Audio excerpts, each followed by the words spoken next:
I think I'm live. Hey Strata residents, I'm Karri. I'm the program coordinator over at the Baum School of Art. So I wanted to spend a little bit of time with you guys tonight, just getting a little creative. I know we've all been kind of stuck at home and spending a lot of time by ourselves, so it's really important that we kind of take some time to be a little creative and do a little bit of art while we are stuck at home. So the project that we're gonna do today is something that is probably something you have all the supplies for at home already. So we are going to do an optical illusion circle art. So it looks pretty awesome. It's fairly simple to do. It looks, I think, more complicated than it really is. And it's great for all ages. So if you have kids, they could do it. Adults, anybody really can do this project. You can kind of make it your own, add as much or as little detail as you want to it. It's looking cool. Even just me looking at it, like, it's totally really optical illusion. So I hope you join us. I hope you hang out, and I'm going to go over some of the supplies that you need to have. We do need some kind of paper, obviously, in the shape of a square, preferably. If it's not in the shape of a square, that's okay. You can just measure out a square. But you'll want a square paper, at least one. Maybe you need two if you want to make another one, or if you kind of mess up and you need to have backup. That's totally fine too. So you need your paper, you need some kind of pencil, an eraser, because, you know, we're probably going to make some mistakes, so you'll need an eraser. Some kind of ruler would be great. I just have this little ruler. If you don't have a ruler, you can use the edge of a piece of paper or the edge of a book. That would be absolutely fine. Hi everybody, I see you all popping on. Hey.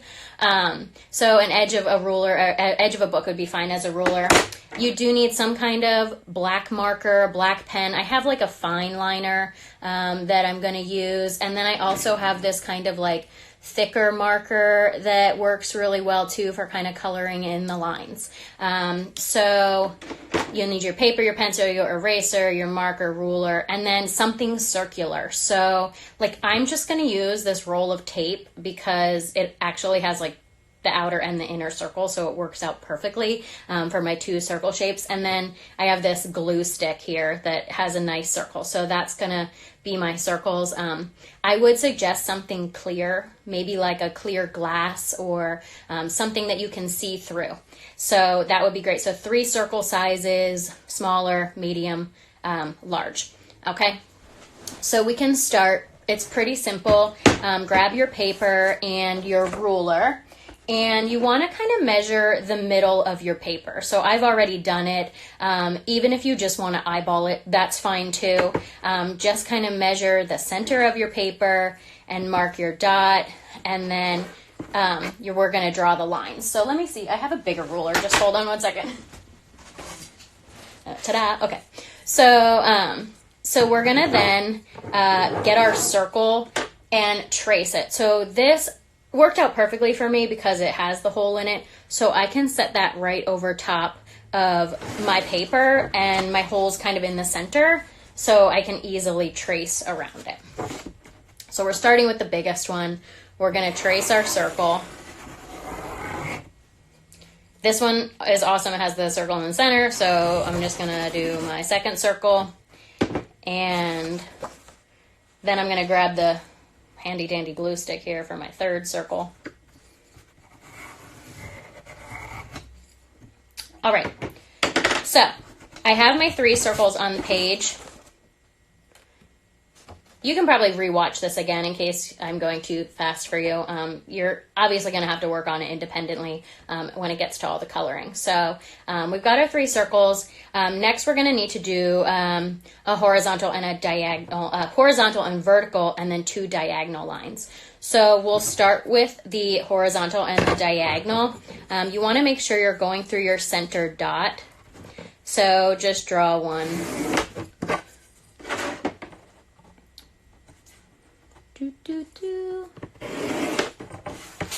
Got them. And then again, we need to do the diagonals. Same thing. Make sure you're going through your center dot. you're kind of doing like one edge of the paper to the next. That kind of works out the best. If your paper's not perfectly square, that's okay.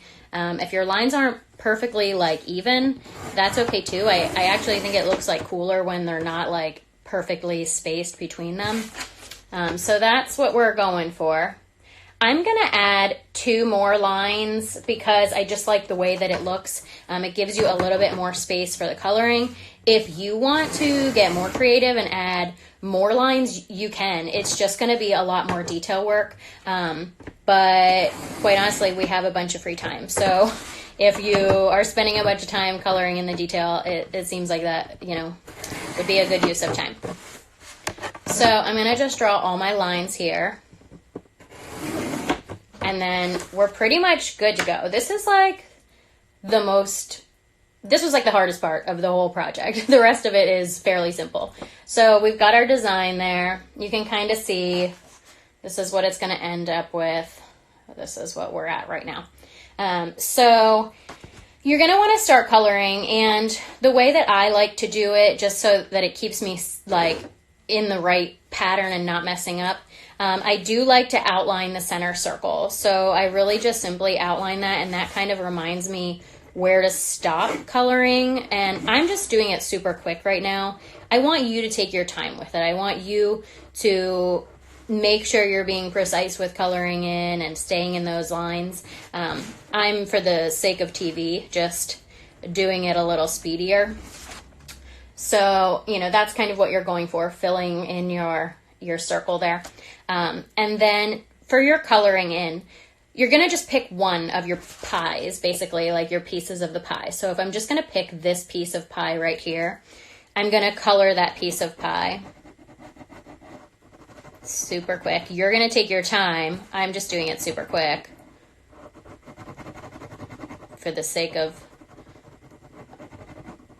staying within our allotted time. Okay, so there we go. I've colored my piece of pie. So you're going to skip the next piece of pie in the circle and then do the one after that. So you're basically doing every other pie. I'm going to show you one more example of that, and then I'm going to kind of speed ahead on my example that I went forward on with, just so you get the idea. You can work on this by yourself. You don't need to do it step by step with me. But there you go. You see the idea. Okay. So when we move on, I then do the same thing with the next circle. So I would trace with my black pen or marker around the second circle and then do the same thing. But one of the most important parts of this project is that you have to stay obviously opposite of what you colored in. So I'm going to switch ahead to my example that I have here that I already went ahead a little bit on. So you can see this was the inner circle. The next circle, you can see if this one was black, this one was white, this one was white, this one was black. So see, you're kind of staggering them. And then when you move on to the third circle, same thing. You're doing the same thing. So now you've got like the pattern. You've got the black, the white, the black, the white. So that's the most important thing with the project, so that you are keeping it opposite. A lot of times I've seen people kind of do it where they do a little X on it to mark that, and they'll do like a pencil that way in case you mess up.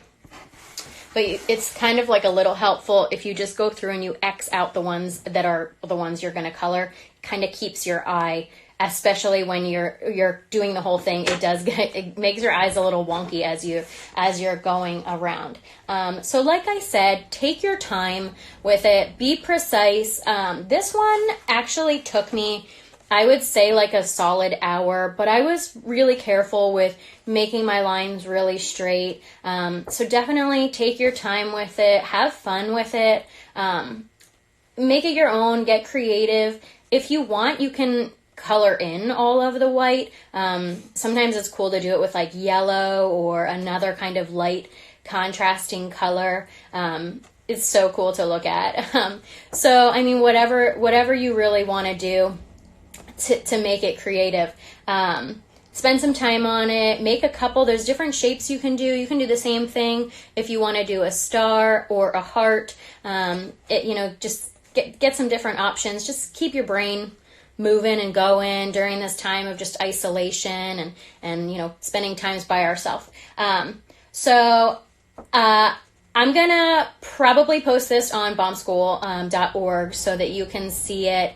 And then just in case you need the photo as a reference, or I think you can watch this video again. But we're also posting other videos.